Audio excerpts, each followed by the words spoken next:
Doctor साहब, thank you so much to be with Air News. Jehanabad साहब, आपका बहुत बहुत शुक्रिया। आप बहुत अच्छा काम कर रहे हैं, और खास तौर पे जब आप स्टेट डिपार्टमेंट और व्हाइट हाउस में कोई क्वेश्चन करते हैं तो मुझे फख्र महसूस होता है कि हमारी आवाज भी आप बनते हैं वहां पे। Thank you, thank you, thank you so much sir. बस कोशिश करते हैं जर्नलिस्टिक काम करने का। लोगों को शायद पसंद ना आए, लेकिन हम तो पाकिस्तान में भी कोई ऐसी बात हो हम जरूर उसको उठाते हैं, इंडिया में भी वो उठाते हैं। बीइंग ए जी। Journalist, this is my duty. तो सर, इस वक्त क्या सूरत हाल है सर? जो प्रोटेस्ट चल रहा है इस वक्त, जरा कुछ ग्राउंड रियलिटीज वहां पे क्या है? आपको क्या इत्तलात आ रही हैं जो इस वक्त प्रोटेस्ट इस वक्त भारत में हो रहा है किसानों का? देखिए, जो किसानों का मुद्दा है भारत में, अ, आज अगर जनरली कहना हो कि इसके बावजूद भारत आईटी सेक्टर में और कमर्शियल और दूसरी बातों में वो क्लेम करते हैं कि हम काफी आगे निकल गए हैं, पर आज भी हकीकत ये है कि 60% के करीब लोग भारत में खेती बाड़ी पे, एग्रीकल्चर पे ही जो है वो डिपेंड करते हैं। और ऐसा सिस्टम बना दिया गया है, और खासतौर से जब से 2014 से मोदी की हुकूमत आई है, कि बहुत सारे जो सरकारी अदारे थे वो भी अंबानी अडानियों के हवाले किए गए हैं। डिफेंस सेक्टर और पोर्ट्स और दूसरे में तो है ही है, खेती बाड़ी सेक्टर भी उनके हवाले करने के लिए एक बहुत खतरनाक प्लानिंग मोदी ने की। वो भी जब कोविड का जो है वो आगाज हो चुका था 2020 में, मोदी सरकार एक ऑर्डिनेंस के जरिए 3 खेती कानून लेके आई, जिसका अगर मुझे एक आम आदमी को समझाने के लिए कहना पड़े तो वो था कि पंजाब के किसानों, क्योंकि इस बात का ध्यान रहे कि भारत के फूड पूल में वो एक्स्ट्रा व्हीट हो, राइस हो, वो अकेला पंजाब 60% जो है वो कंट्रीब्यूट करता है, या जो हरियाणा भी करता है, हरियाणा की वो बेल्ट जहां पे सिख फार्मर्स बैठे हुए हैं। तो ये उन्होंने 3 ऑर्डिनेंस लाए जिसके जरिए खेती को जो है प्राइवेट या कॉन्ट्रैक्ट खेती बनाने के लिए अंबानी अडानी ने बड़े बड़े साइलो भी बना लिए जहां पे उन्होंने स्टोर करना था। लेकिन पंजाब का सिख किसान खड़ा हुआ। पंजाब में उन्होंने पहले शुरुआत की, एजिटेशन की, और उनको रोक दिया गया शंभू बॉर्डर पे। इस बात का ध्यान रहे कि 1966 में उन्होंने जो 38% पंजाब यहां था, ईस्ट पंजाब, 1947 के बाद उसके भी 4 टुकड़े कर दिए, एक पंजाब, हरियाणा, हिमाचल और चंडीगढ़। तो जो पंजाब को हरियाणा के साथ जोड़ता है वो दो जो है वो मुख्य तौर पे बॉर्डर हैं, एक शंभू बॉर्डर है और एक खनौरी बॉर्डर है। तो उनको शंभू बॉर्डर पे रोक दिया गया। लेकिन पंजाब के किसान हिम्मत करके दिल्ली तक पहुंच गए, और दिल्ली के आउटस्कर्ट्स पे जो सिंगू बॉर्डर है वहां पे 13 महीने किसानों ने बड़ी जबरदस्त एजिटेशन की। 700 से ज्यादा किसान वहां मारे भी गए, कोई हार्ट अटैक से, कोई अदरवाइज।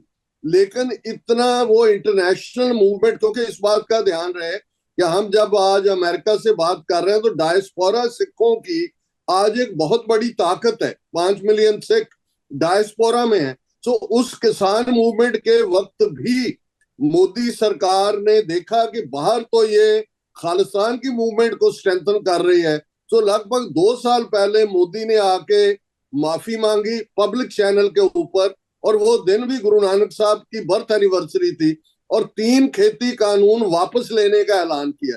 ये तो जैसे थे वाली सिचुएशन हुई, लेकिन जो एग्रीमेंट्स उन्होंने 3 खेती कानून वापस लेने के बाद किए थे उनमें कुछ मांगे किसानों की थी, क्योंकि जो इन खबरों को मॉनिटर कर रहे हैं वो लफ्ज एमएसपी आमतौर पे सुन रहे होंगे, मिनिमम सपोर्ट प्राइस।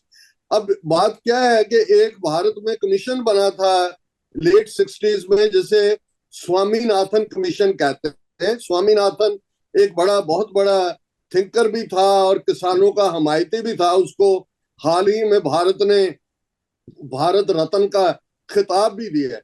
और स्वामीनाथन रिपोर्ट ये थी कि किसान जो प्रोड्यूस करता है, जो उसकी लागत है, उसके ऊपर उसको 50% और प्रॉफिट होना चाहिए। तो ये उसका क्रक्स था स्वामीनाथन रिपोर्ट का। और उसने कहा कि क्योंकि खुली मंडी में, क्योंकि इस बात का ध्यान रहे कि वर्ल्ड ट्रेड ऑर्गेनाइजेशन के जरिए ऑस्ट्रेलिया हो, कनाडा हो, यहाँ की कनक सस्ते दामों पे वहां पहुंच सकती है। उन्होंने कहा जी कि हमारा किसान क्योंकि बहुत मुश्किल से गुजरता है, इसलिए गवर्नमेंट इस बात की गारंटी करे कि वो 23 क्रॉप्स उनको सरकार मिनिमम सपोर्ट प्राइस पे खरीदे। सरकार यही नहीं कि सभी सरकार खरीदे, वो एक मार्क बन जाए कि जो प्राइवेट व्यापारी है वो उससे कम दाम के ऊपर उसको ना खरीद पाए। इसको मिनिमम सपोर्ट प्राइस कहते हैं।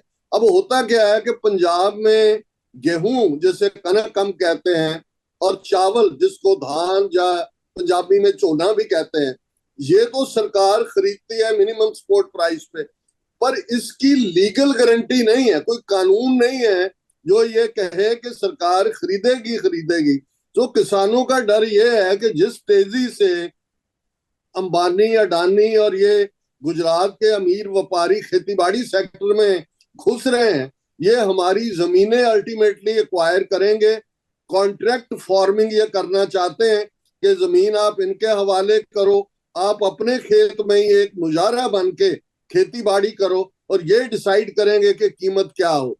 तो सरकार तब मान गई थी, और जब खेती कानून वापस लिए, अब 2 साल इस बात को हो चुके हैं, लेकिन सरकार ने ना तो एमएसपी पे कोई कानून लाए, ना ही जो किसानों की दूसरी मांग थी कर्जा मुआफी की, कि हमारे ऊपर जो कर्जा है, अगर बड़े बड़े जो हैं, कोई ललित मोदी और कोई दूसरे लाखों डॉलर जो खा के भाग जाते हैं और बैंक उनको जो है वो माफ कर देते हैं, कि गरीब किसानों की कर्जा मुआफी हो।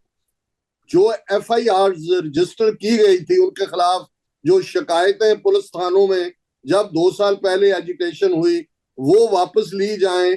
किसानों के लिए पेंशन स्कीम हो। तो इस किस्म की मांगे हैं, लेकिन सबसे बड़ी मांग एमएसपी की है कि सरकार कानून बनाए कि वो मिनिमम सपोर्ट प्राइस पे बड़ी फसलों को खरीदेगी, ताकि जो बड़ा व्यापारी है वो किसान की लूट ना कर सके।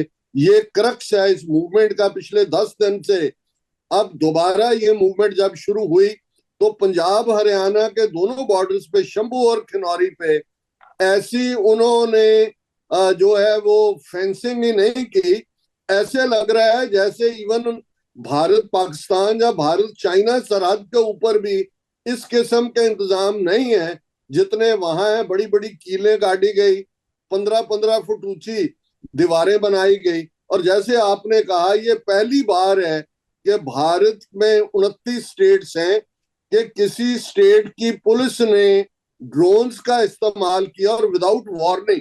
अकेला ड्रोन्स ही नहीं, even plastic bullets, rubber bullets, और फिर पिछले दिनों लाइव एमुनिशन का इस्तेमाल भी किया गया है।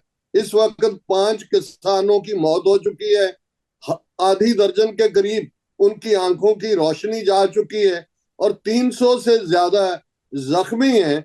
और भारत ऐसे बिहेव कर रहा है पंजाब के किसानों के साथ जैसे वो किसी दुश्मन की फौज के साथ लड़ रहे। इसके लिए कंसर्न है सभी जगह। इवन ब्रिटिश पार्लियामेंट में भी ये सिख मेंबर पार्लियामेंट ने सवाल उठाया। हमने यहाँ बड़े बड़े प्रोटेस्ट किए हैं। इवन वाशिंगटन डीसी में भी बीती एतवार जो है संडे को रैली थी। इसी तरह ऑटवा में, वैनकूवर में, स्टॉकटन में और शिकागो में भी वीकेंड पे रैलीज हुई। आने वाले दिनों में भी हम बड़े पैमाने पे अमेरिका, कनाडा और यूरोप में प्रोटेस्ट रैलीज ऑर्गेनाइज कर रहे हैं। सर ये तो बड़ी एक सीधी सी बात है। मतलब किसानों को भी तो मजबूत करना चाहिए उनके, ताकि उनकी माशी सूरत हाल बेहतर हो, वो मजबूत हो, और वो मजीद कहा जाए कि दिल लगाकर ये सारा काम करे। क्योंकि वाकई अगर ये ज़राअत का शोबा इस तरह कंट्रोवर्शियल हो गया और मुश्किलात का शिकार हो गए, तो ये तो खुद भारत के लिए बड़ा मसला बन जाएगा। ये तो सीधी सीधी सी बात है। तो आप इसको क्या क्या ऐसी कोई उम्मीद देख रहे हैं कि ये मामला बातचीत के जरिए हल हो जाएगा? क्योंकि ये तो बहुत मामला बिगड़ता हुआ नजर आ रहा है। छोटी सी बात है लेकिन इतना बड़ा इस बात को बना दिया गया है। देखिए, इससे मैं दो एंगल से अगर इस पे बात करूं। जब ये लगभग 13 महीने किसान दिल्ली की आउटस्कर्ट्स पे बैठे हुए थे, तो जाहिर है कि मूवमेंट को तो पंजाब और हरियाणा के सिख किसान लीड कर रहे थे। वैसे वेस्टर्न यूपी और हरियाणा के जाट किसानों ने भी उस मूवमेंट में काफी भरपूर जो है उनका योगदान रहा। और जो भारत सरकार की नीतियां हैं एक्चुअली, वो सिख कौम को सबक सिखाने की हैं। अगर जब पहला मोर्चा भी चल रहा था किसानों का, तो एक आर्गुमेंट ये दिया जा रहा था मोदी सरकार के मिनिस्टर्स की ओर से कि ये तो 2% सिखों को प्रॉब्लम है, किसान तो सारे भारत के हैं, तो वो क्यों नहीं आगे आते। तो इसका जवाब इवन जस्टिस काटजू मार्कंडे ने दिया था। उसने कहा कि जब अंग्रेजों से फ्रीडम लेने का वक्त था, अगर 123 लोग फांसी पे चढ़े तो उनमें 97 पंजाब के सिख थे।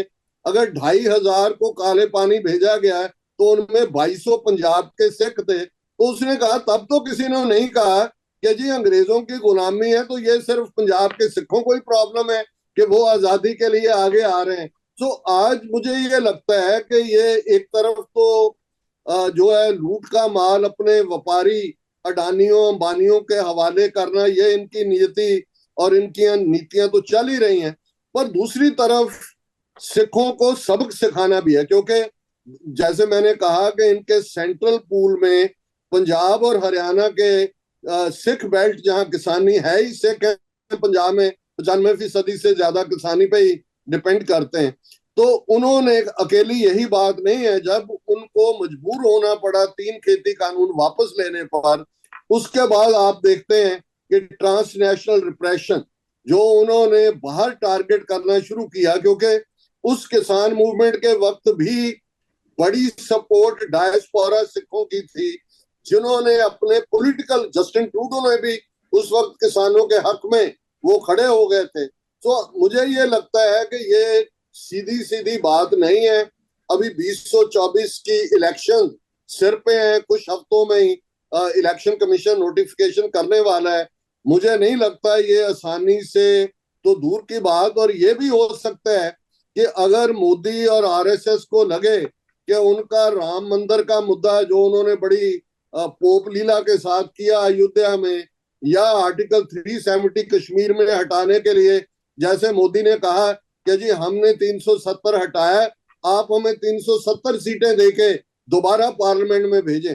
मुझे लगता है कि अगर इन्हें ये लगा कि इन मुद्दों पे वो हिंदू हार्टलैंड की वोटें नहीं ले सकते, तो वो बहुत बड़ी कार्रवाई किसानों के खिलाफ, खासतौर पे सिखों के खिलाफ करेंगे, या मुसलमानों की नस्ल कुशी जो वैसे ही खौफ में रह रहे हैं करेंगे, ताकि हिंदू हार्टलैंड की वोटें वो हासिल कर सकें। सो मुझे नहीं लगता कि इलेक्शन से पहले जो है वो कोई भी तब्दीली होने वाली है। लेकिन किसान मजबूती के साथ, कल भी उन्होंने अपनी प्रेस कॉन्फ्रेंस की है, वो अगली स्ट्रेटजी बना रहे हैं। और मुझे लगता है कि ये टकराव जो है वो बढ़ेगा, ये थमेगा नहीं। सर, ये आपके ख्याल में, थोड़ा सा आखिर की तरफ चलते हैं इंटरव्यू में, ये मोदी के दौरे हुकूमत के अंदर भारत में नफरतों में बड़ा इजाफा हुआ। मुसलमानों के साथ जो कुछ हो रहा है, सिखों के साथ हो रहा है, क्रिश्चियंस के हवाले से जो कुछ हो रहा है। मेरी US commission for religious freedom के वाइस चेयरमैन से बात हुई थी, मैंने उनका इंटरव्यू किया था, तो वो भी ये कह रहे थे कि भारत तो अब यूएस कमिश्नर को वीजे भी नहीं देता पिछले 3 साल से, कि वो वहां जाके मजहबी आज़ादी को मॉनिटर कर सके। और ना ही भारत जो है वो मजहबी आज़ादी की ब्लैक लिस्ट के अंदर है। सीपीसी कंट्रीज जिसको हम कहते हैं, अमरीकी महकमा खारजा कुछ अपने जी, जाती मफादात की वजह से उनको नहीं डालता। तो इतनी नफरतों के बावजूद मोदी क्यों इतना मशहूर और मकबूल, और फिर अब कह रहे हैं कि वो शायद फिर इंतखाबात जीत जाए। ये क्या माजरा है? देखिए, ये समझने के लिए कल ही एक यूके के इंग्लिश चैनल पे मेरा इंटरव्यू था, और ये इस किस्म का सवाल ही उन्होंने पूछा। तो मैंने कहा कि आपको 1930s के जर्मनी की तरफ जाना होगा कि कैसे नाजी पार्टी, हिटलर ने कोई कू करके पावर नहीं ली थी, वो भी सोशलिस्ट रिपब्लिक ऑफ जर्मनी एक डेमोक्रेटिक कंट्री थी, और वो वोटों के जरिए ही उसने जो है वो पावर जो है वो हासिल की थी। और उसने जर्मन के लोगों को ये कन्विंस करवा दिया था कि आपका जो भी हाल है उसके लिए दूसरी लोग जिम्मेवार हैं। फर्स्ट वर्ल्ड वॉर में इन्होंने मदद की अंग्रेजों की, यहूदियों ने इसलिए हम हारे। तो वो एक नफरत का ग्राउंड तैयार किया गया। अगर आप, ये मोदी नहीं है, आज मोदी ना होगा कल को अमित शाह आ जाएगा, वो ना होगा वो यूपी का गुंडा चीफ मिनिस्टर आदित्यनाथ योगी आ जाएगा। इसके लिए आपको नागपुर की तरफ जाना होगा, आरएसएस का हेडक्वार्टर। कि 1920s में जब नाजी पार्टी जर्मन में फैल रही थी, उस वक्त वहां राष्ट्रीय स्वयं सेवक संघ, जो आरएसएस की फुल फॉर्म है, 1925 में इसका जन्म हुआ। इसके जन्मदाता डॉक्टर हेडगवेयर थे। बाद में मिस्टर गोलवलकर ने इसको लंबा वक्त हेड किया। और गोलवलकर के आज भी उसका वर्क है, सम बंच ऑफ थॉट्स। उसमें गोलवलकर ने कहा कि जो सोल्यूशन अकलियतों के साथ निबड़ने का नाजियों ने किया है, वही भारत में अकलियतों के साथ निबड़ने का सोल्यूशन है। अब मुसलमानों और ईसाइयों को तो वो वैसे ही, उनको या मार के भगा दो या जज्ब कर दो, अपने में जम कर लो, ये उनकी नीति तभी से रही है। सिखों, बौद्धियों और जैनियों के बारे में आरएसएस का कहना है कि ये तो हिंदू धर्म की ब्रांचेज हैं। तो हाँ, इन तीन मजहबों को तो उन्होंने डेथ किस के साथ मारने की कोशिश की। और मुसलमानों और ईसाइयों के खिलाफ कि ये बाहर से आए हुए मजहब है, इन्होंने हमें कन्वर्ट किया है। तो आरएसएस की आइडियोलॉजी बेस ही नफरत पे रही है। जैसे नाजियों का स्लोगन था, one nation one race one people one leader, इसी तरह इनका स्लोगन हिंदू हिंदी हिंदुस्तान रहा है। सो मोदी वही इंप्लीमेंट कर रहा है। आप देखिए, 9 से ज्यादा स्टेटों में एंटी कन्वर्शन लॉ है। कैसे उन्होंने जो है वो इस किस्म के कानून बना रहे हैं। अब दिल्ली में एक 600 साल पुरानी मस्जिद गिरा दी गई। और जो लोग जेनोसाइड के एक्सपर्ट हैं दुनिया में, वो कहते हैं कि भारत को उस कगार पे ला के खड़ा कर दिया आरएसएस ने कि किसी वक्त भी मुसलमानों की नस्लकुशी हो सकती है। और आपने यूएस सर्फ का मेंशन किया, United states commission on international religious freedom. पिछले 3 साल से उनकी रिपोर्ट है कि इंडिया को कंट्री ऑफ पर्टिकुलर कंसर्न की कैटेगरी में लाया जाए। लेकिन अमेरिकन स्टेट डिपार्टमेंट या अमेरिकन पॉलिसी मेकर जो भारत को एज ए बुलवॉक इस्तेमाल कर रहे हैं अपने स्ट्रेटेजिक इंटरेस्ट के लिए चाइना के खिलाफ, वो इसको इग्नोर कर रहे हैं। और हम समझते हैं कि भारत ने जिस हद तक जाके अकलियतों का गला घूंटा हुआ है, इससे भी वर्स्ट किसी वक्त भी वहां पे होने जा रहा है। और वेस्ट ने इन जनरल और अमेरिका ने इन पर्टिकुलर आंखें बंद की हुई है। यही इनकी पॉलिसी 1930s में भी थी। जब प्रेसिडेंट रूजावेल्ट के पास यहाँ के डेलीगेशन जाते थे तो वो कहते थे कि जी वहां तो ये हो रहा है। वो कहता नहीं नहीं, देखिए जर्मन में ट्रेन वक्त पे चल रही हैं, मार्केट्स में कितनी रौनक है, चर्चेस भरे हुए हैं, एवरीथिंग इज नॉर्मल। यही आज भारत के हवाले से बेशक यूएस सर्फ की रिपोर्ट हो, स्टेटमेंट की रिपोर्ट हो, डॉक्टर्स विदाउट बॉर्डर्स की रिपोर्ट हो, और 17,000 से ज्यादा एनजीओज जिनके लाइसेंस कैंसिल कर दिए हैं मोदी सरकार ने, और इसके बारे में कितना कुछ आ रहा है, लेकिन इन्होंने आंखें बंद की हुई हैं। उन्हें लगता है कि भारत को वो इस्तेमाल कर रहे हैं चाइना के खिलाफ। और हमें लगता है कि हमारी अकलियतों का, खासतौर पे कश्मीर के मुसलमान हो, पंजाब के सिख हो, जो मणिपुर में हो रहा है, 400 से ज्यादा चर्चेज वहां आग लगा दी गई और आज भी वो कट ऑफ किया हुआ है। और भारत भर के मुसलमानों को, उनमें उनके बड़े बड़े वो लोग भी जो सेकुलर इंडिया की वकालत करते हुए पाकिस्तान के खिलाफ भुगतते थे, आज उनको भी ये कहने पे मजबूर होना पड़ रहा है कि हम यहाँ सेफ नहीं है। ये माहौल वही है जो 1930s में नाजी जर्मनी का था। सर, तो यानी कि अब जो हिंदुस्तान की आवाम है, जो कि हिंदुत्व पॉलिसी को फॉलो कर रही है, तो इसका मतलब फिर वो उन्होंने पूरी कौम को, हिंदुओं को लगा दिया इस पे कि भाई बाकी सबको बाहर निकाल दो, बस अब यहाँ पर सिर्फ हिंदू ही रहेगा। देखिए, उन्होंने अपनी डेमोग्राफी के हिसाब से इलेक्शन गोल और वोट पैटर्न को उन्होंने देखा। भारत में 20वीं सदी के करीब मुसलमान, सिख, ईसाई, ये पॉपुलेशन है। उन्होंने देखा कि अगर 80% को आप इस हद तक रेडिकलाइज कर दें, नफरत के साथ आप भर दें कि वो बिल्कुल एक तरफा वोटिंग करें, और ये उन्होंने इस बात का भी ध्यान रहे कि भारत के जो साउथ के 5 सूबे हैं वो इस हिंदुत्व आइडियोलॉजी का हिस्सा नहीं है। उनमें तमिलनाडु है, आंध्रा है, तेलंगाना है, केरला है और कर्नाटका है। रादर वो तो बात कर रहे हैं कि हम अलग एक इकोनॉमिकल यूनिट बनाएंगे, लेकिन जो हिंदू हार्टलैंड है वो यूपी है, मध्य प्रदेश है, राजस्थान है, उत्तराखंड है, हरियाणा है, इस सारे के साथ, और बिहार है।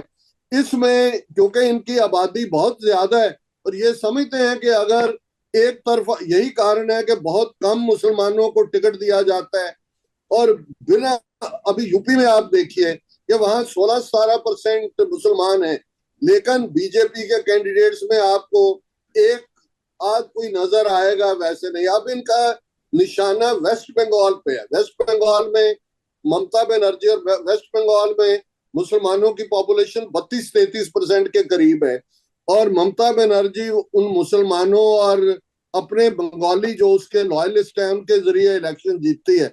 अभी आप देखेंगे कि वहां एक जगह पे कुछ ऐसा वाकया हुआ है जिसमें कोई मुसलमान इन्वॉल्व था, इतनी नफरत वहां उन्होंने फैलाई हुई है।